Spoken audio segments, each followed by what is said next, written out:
Ketahanan pangan Desa Kiwisraya, Kecamatan Warkuk, Ranau Selatan berupa kambing sebanyak 70 ekor, di mana semua kambing tersebut dibagi menjadi 7 kelompok tani untuk di setiap dusun.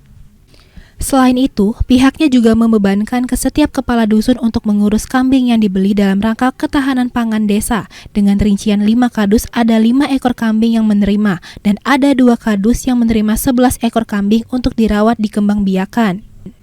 Tujuan peternakan kambing tidak lain untuk mensejahterakan masyarakat desa dengan sistem bergulir dengan harapan seluruh masyarakat nantinya bisa merasakan semua, baik dari segi manfaatnya dan juga merawat kambing tersebut. Ketahanan pangan di tahun 2023 kami melaksanakan pengadaan kambing yaitu sebanyak 72 ekor dengan rincian dibagi 7 kelompok di setiap kadus.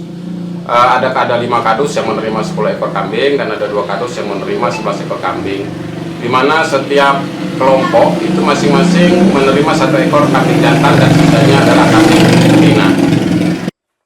Dinilai sukses dalam membangun ketahanan pangan desa di tahun 2023, sehingga pada tahun 2024 kembali pihaknya menindaklanjuti kembali pengadaan kambing hingga 50 ekor kambing dalam rangka swasembada pangan dalam bidang peternakan.